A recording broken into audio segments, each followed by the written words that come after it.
The movie opens in a covert research laboratory, where we are introduced to a scientist named Richard and his team, who are engrossed in the development of an innovative invention. Catherine, a prominent businesswoman who is financing the project, is due to visit the lab. Upon her arrival, Richard directs his assistant, Reese, to park Catherine's car while he escorts Catherine to the research facility. Once inside the facility, the experiment is initiated on Richard's command. The experiment involves Catherine's car. The lab technicians incrementally increase the electrical current, which results in the car gradually fading from sight until it eventually disappears completely. However, when the current is reduced, the car reappears. Catherine is visibly astounded by this. Richard announces that he has finally achieved the invention of invisibility, implying that he can make any object vanish. Suddenly, the project begins to malfunction, accompanied by a loud noise. Concurrently, a private plane takes off from a location 19 kilometers away from the research facility. The pilot notices an electrical anomaly on the runway. Unexpectedly, a portal materializes in front of him, out of which emerges a massive warship. The plane collides with the warship and explodes. Simultaneously, complications arise in the lab, resulting in the complete disappearance of Catherine's car. The scene then transitions to a cafe, where we see a sheriff named Carl engaging in lighthearted banter with a cafe worker named Molly. In fact, they were on the verge of getting married when the sheriff learned about the plane crash over the radio and was summoned to the scene. The cafe owner overhears the same message, causing Molly to become concerned. Meanwhile, Catherine queries Richard, "How did you manage to develop this invisibility technology so quickly?" He explains that the technology was initially developed in 1942 but remained unused. Just as they were about to depart, Richard's assistant rushes in to inform them that the loud noise they heard was actually a ship from the World War II era that had fallen onto the runway. This revelation leaves both of them in a state of surprise. Meanwhile, when Carl arrives at the airport, he is taken aback by the sight of a massive ship. This was no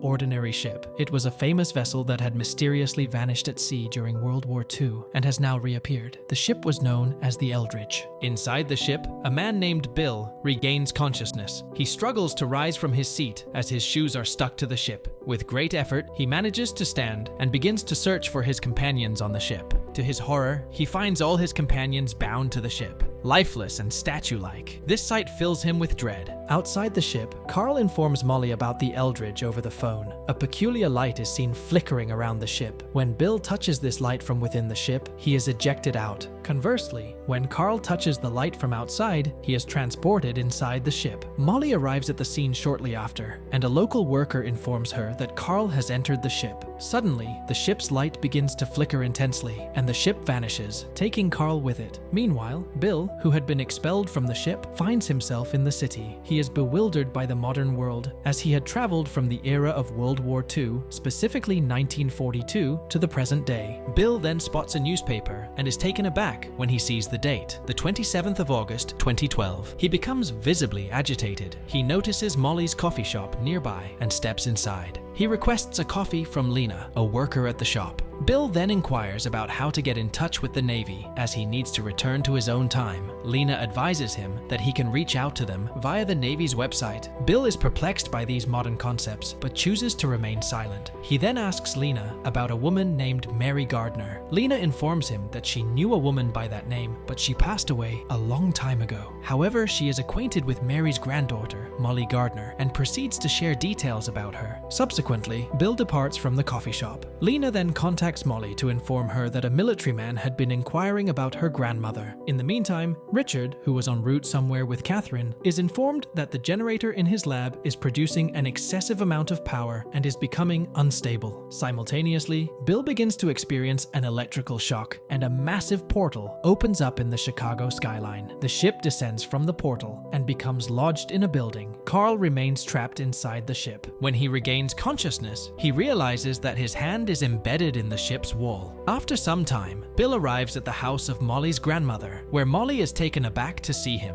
Bill then reveals to her that he is, in fact, her grandfather. who had mysteriously vanished with the ship 7 decades ago in 1942. Molly's grandmother had spent the last 70 years searching for him. Upon learning this, Molly discloses that her grandmother passed away 3 years prior, but she had continued her search for him until her last breath. This revelation deeply saddens Bill. Determined to rectify the situation, Bill resolves to mend everything so that he can return to his own time. After some time, Molly conducts an online search and informs Bill that following the disappearance of his ship in 1942, the government had auctioned off all the wartime artifacts to a company named Greyguard, which is actually Richard's company. Richard, on the other hand, discloses to Catherine that their endeavor was essentially a time travel project, first tested in 1942. However, during the project, their generator became overloaded, leading to a gravitational fluctuation. This caused a rift in the fabric of time and space, and through this wormhole, the Eldridge ship was transported from 1942 directly to 2012. Upon investigating the ship, they discover that a human has survived on board. The individual who survived the ship was, in fact, the chief technician of the Salinger team, a group that had been working on this time travel project. In the meantime, Molly provides her grandfather, who is now in the present day, with some contemporary clothing. During their conversation, she reveals that she is engaged to a man named Cal, who vanished while investigating the same ship. In the midst of their discussion, a government agent named Hagen arrives at Molly's residence and inquires about Bill. Hagen proceeds to enter the house and begins searching for Bill. However, Bill surprises him with an attack from behind.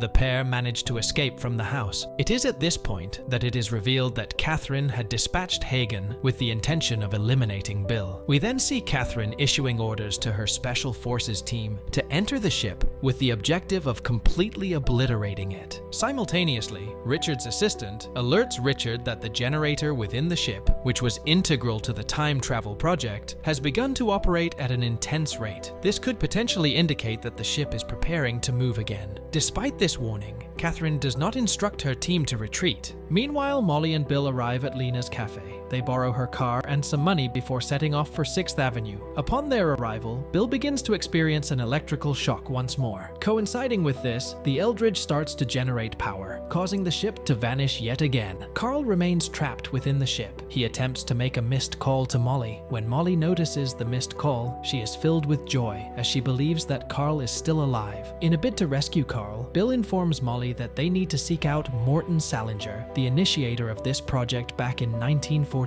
Concurrently, Richard and Catherine are speculating about the potential location where the ship might reappear. Catherine is considering obliterating the ship with a bomb to halt the recurring loop. However, Richard cautions her that detonating a nuclear bomb could cause the generator within the ship to rupture the space-time continuum once more, potentially leading to the engulfment of our planet. Despite his warning, Catherine remains skeptical. Meanwhile, Molly and Bill set out to meet Morton, the project's chief who is now elderly. Morton is taken aback upon seeing Bill, as it signifies the success of his time travel project. He reveals that he had been experimenting with time travel technology on the ship in 1942. However, the ship vanished and the project was subsequently abandoned. The company, Greyhound, had then sold off the project. 2 decades prior, Greyhound had resumed work on this project, with Morton also participating. Catherine learns through Hagen that Bill has sought out Morton Salinger, the inventor of the time travel technology. Consequently, she orders Hagen to eliminate both Morton and Molly. Richard, however, is opposed to the idea of killing Morton, the mastermind behind the technology. He attempts to dissuade Catherine, but his pleas fall on deaf ears. Morton then escorts them to the Salinger team's laboratory. En route, he explains that 42 years ago, when the generator on the ship was activated, Bill became linked to the ship, which is why he keeps experiencing electrical shocks. He also mentions that the likelihood of Carl being trapped on the ship is quite slim.